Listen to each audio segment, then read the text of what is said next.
नमस्कार दोस्तों, कैसे हैं आप सब। आशा करता हूँ आप सब लोग अच्छे ही होंगे।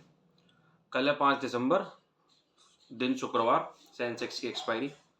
तो कल बाजार में क्या रह सकता है, क्या हो सकता है, उसके बारे में आज बात कर लेते हैं। तो एफ का डाटा आ चुका है, चेक कर लेते हैं। एफ ने आज कैश मार्केट में 8540 करोड़ का माल खरीदा और डी ने 2303 करोड़ का माल बेचा। एफ ने इंडेक्स के फ्यूचर में 2411 करोड़ का माल खरीदा। एफ ने इंडेक्स ऑप्शन में 78,837 करोड़ का माल खरीदा।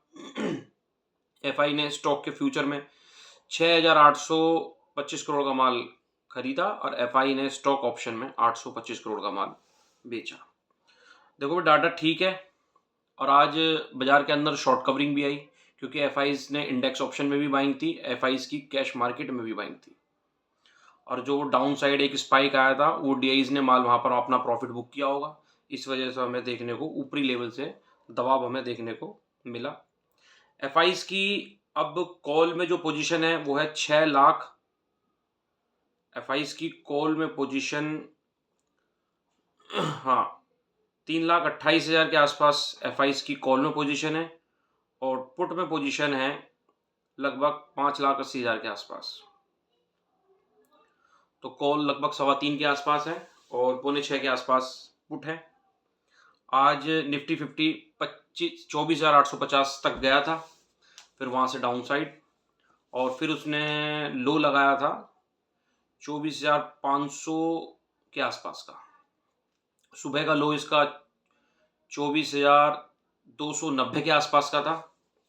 कल मैंने आपको क्या बताया था कि बाजार ऊपर से डाउन आ सकता है और 24,300 के पास हमें यह देखना है कि यहां से बाजार रिबाउंस भी हो सकता है, रिवर्सल ले सकता है, क्योंकि कल 24,366 से बाजार घूम गया था। तो इसीलिए आज भी 24,300 से बिल्कुल सेम टू सेम, कल भी 12 बजे के आसपास बाजार के अंदर एक अपसाइड मूवमेंट आई थी, आज भी बाजार के अंदर एक अपसाइड मूवमेंट आज 12:15 बजे के आसपास आई।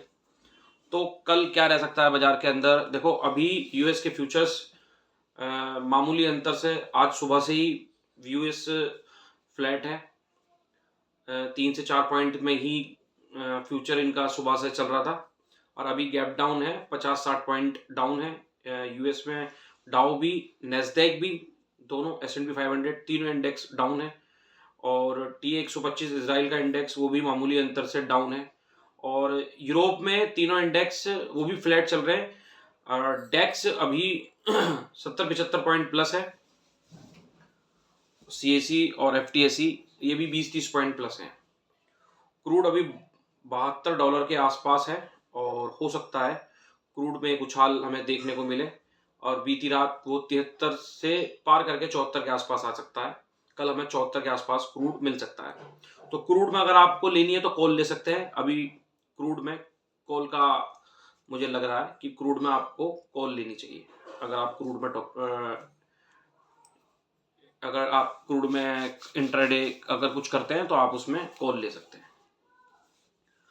कल जैसे आज महाराष्ट्र में चीफ मिनिस्टर बने हैं विजय फडणवीस, डिप्टी सीएम एकनाथ शिंदे और अजीत पवार डिप्टी सीएम बने हैं। तो हो सकता है कल बाजार के अंदर एक छोटा मोटा अपसाइड मूवमेंट आ जाए। अब बाजार हमारे खुल सकते हैं। तो अगर हमारे बाजार जहां पर बंद हुए हैं अगर खुलते हैं, कहीं भी हमें बाजार खुले, एक बात ध्यान रखिएगा, 24,840 से लेके 24,900 तक, इसके ऊपर बाजार के निकलने के चांस अब कम है। अगर आपको मिलते भी है तो यहाँ से 50-60 पॉइंट और ऊपर जा सकता है। मतलब अब ये रेजिस्टेंस का लेवल है 25,840 से लेके 24,840 से लेके 25,000 तक निफ्टी 50 का। और कल भी बाजार के अंदर ऐसी ही वॉलिटिलिटी देखने को हमें मिल सकती है, क्योंकि कल सेंसेक्स की एक्सपायरी है और आरबीआई का आउटकम आना है। रेट कट होते हैं या नहीं, आरबीआई का आउटकम आएगा 11 बजे, हमारे बाजार खुल जाते हैं 9:15 बजे। अगर हमारे बाजार फ्लैट टू अप खुलते हैं और आपके पास में कोई भी कॉल, या तो आपने BTST के तौर पे लास्ट मूवमेंट पे ली हो या आपने कोई भी कॉल सुबह से होल्ड कर रखी हो, तो आप उस कॉल में से अपना प्रॉफिट बुक कर लें। सुबह ओपनिंग पर ही। अगर आपको उसमें कुछ प्रॉफिट मिलता है तो आप अपने प्रॉफिट को बुक कर सकते हैं सुबह, क्योंकि मुझे इससे ऊपर बाजार निकलता हुआ नहीं दिखाई दे रहा। सुबह अगर बाजार 24,840 के आसपास खुलता है और वो फिर डाउन 24,800 के नीचे 780 तक आता है, ऊपर खुलने के बाद अगर अप खुलता है थोड़ा सा फ्लैट और 24,780 तक बाजार आता है या इस कैंडल को काटता है, नीचे चलने की कोशिश करता है, तो मैं बाजार को शॉर्ट करने के लिए सोच रहा हूं। और बाजार मुझे मिल सकता है 24,700 और 24,640, और जो आज का लो था 24,530, यहां तक बाजार नीचे आ सकता है। बस अभी फिलहाल बाजार इतना ही नीचे आ सकता है। और अगर जब तक लगभग 11 बज चुके होंगे, अगर बाजार फ्लैट टू अप खुलेगा और फिर डाउन आएगा और 24,600 से 500 के बीच में अगर बाजार आता है, और जब तक लगभग 11 सवा 11 बज चुके होंगे, आरबीआई की आउटकम आ चुकी होगी। अगर आरबीआई का आउटकम नेगेटिव आता है तो बाजार पे इसका इम्पैक्ट पड़ेगा और बाजार डाउन जा सकते हैं। और अगर 25 पैसे या रेट कट होते हैं आरबीआई की तरफ से, न्यूज़ अच्छी आती है, तो यहाँ से हमें फिर से एक अपसाइड मूवमेंट देखने को मिल सकती है। अगर किसी वजह से बाजार डाउन खुल जाते हैं,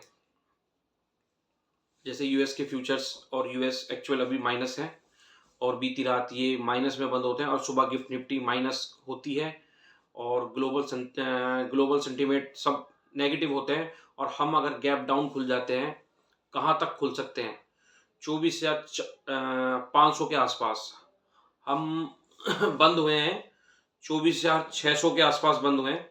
और अगर हम 24,500 के आसपास खुलते हैं, 24,700 के आसपास बंद हुए हैं हम, और अगर हम 24,600 के आसपास खुलते हैं तो थोड़ा बहुत डाउन आने का आ सकता है। 24,450 के आसपास अगर मुझे बाजार सुबह मॉर्निंग में मिलते हैं, डाउन खुलने के बाद 24,450 के आसपास बाजार मिलता है, तो यहाँ से एक कॉल साइड मूवमेंट बन सकती है, जो कि हमें बाजार के अंदर 24,650 तक जा सकती है। अगर बाजार डाउन खुलता है तो ऊपर जाएगा, और अगर बाजार ऑलरेडी ऊपर खुलते हैं तो बाजार डाउन आएगा, और अगर बाजार ऊपर खुल के डाउन आ जाता है और फिर आरबीआई की पॉलिसी पॉजिटिव आ जाती है, तो फिर से बाजार रिबाउंस कर सकता है। समझ गए ना आप? अगर आरबीआई की पॉलिसी अच्छी आती है और सुबह बाजार फ्लैट टू अप खुलते हैं, तो वहां से डाउन आने के पूरे पूरे चांस हैं, और जब आरबीआई की पॉलिसी पॉजिटिव आ जाएगी तो फिर बाजार के अंदर रिबाउंस आ जाएगा। और कल कल बाजार के अंदर हैवी वॉलेटिलिटी रह सकती है, जैसे आज 300 350 पॉइंट अप, फिर वहां से 250 पॉइंट डाउन, इस तरह की वॉलेटिलिटी कल भी देखने को मिल सकती है। तो बहुत ही सोच समझ के एक या दो लोट के अंदर और छोटे से स्टॉप लॉस के साथ और कम प्रॉफिट में आप ज़्यादा से ज़्यादा ध्यान रखकर बहुत सोच समझ कर ट्रेड लें, क्योंकि कल सेंसेक्स की एक्सपायरी है, कल फ्राइडे है। हमारे बाजार अक्सर फ्राइडे वाले दिन फ्राई भी हो जाते हैं। अगर किसी वजह से आरबीआई की पॉलिसी खराब आती है, रेट कट नहीं होते हैं, तो कल बाजार के अंदर हमें डाउनफॉल बहुत जबरदस्त देखने को मिल सकता है। तो फिर बाजार 24,400 तक हमें नीचे आ जाएगा। फिर इसके बाद देखते हैं यहाँ से बाजार क्या करता है। अभी तो फिलहाल मैं आपको मोटा मोटा यही सोचकर चल रहा हूँ कि शायद पॉलिसी रेट कट होंगे, पॉजिटिव आएगी, तो फर्स्ट मूवमेंट हमें ऊपर ही बाजार मिलेंगे और फिर बाजार डाउन आएगा और फिर वहां से रिबाउंस हो सकता है। ट्रैप ना हो जाए इसलिए मैं आपको समझा रहा हूँ। और फिर वहां से बाजार फिर बाद में रिबाउंस करने के बाद ऊपरी लेवल पे ही क्लोज हो जाए, तो मंडे से हमें बाजार के अंदर अब निफ्टी 50 अपना एक हाई बना चुकी है मेरी नज़र में, और अब बाजार के अंदर अब फिर से एक डाउन ट्रेंड चलना चाहिए, क्योंकि अब बाजार में अब हाई बन चुका है, अब फिर वहां से एक डाउन ट्रेंड बन सकता है। तो बहुत ही सोच समझ कर ट्रेड लें। बीटीएसटी कोई ट्रेड ना लेके जाए कल के लिए। कल आप फ्राइडे में कोई भी बीटीएसटी मंडे के लिए ना लेके जाए तो ज़्यादा बेहतर रहेगा। हाँ, अगर आपको रखना है तो एक 320 के आसपास बिल्कुल नीचे से नीचे एक पुट बाय करके छोड़ सकते हैं, वो भी नेक्स्ट एक्सपायरी की। कल एक्सपायरी शुरू हो जाएगी 12 दिसंबर वाली निफ्टी 50 में, तो नेक्स्ट एक्सपायरी इसकी शायद 19 दिसंबर या 18 दिसंबर की है, तो वो वाली एक्सपायरी की आप पुट देख सकते हैं 3:20 पर, अगर बाजार आपको थोड़ा ऊपर दिखाई देता है तो। ठीक है, आपको मेरी अगर वीडियो अच्छी लगी हो तो लाइक कीजिए, चैनल को सब्सक्राइब कीजिए और ज़्यादा से ज़्यादा शेयर कीजिए। धन्यवाद।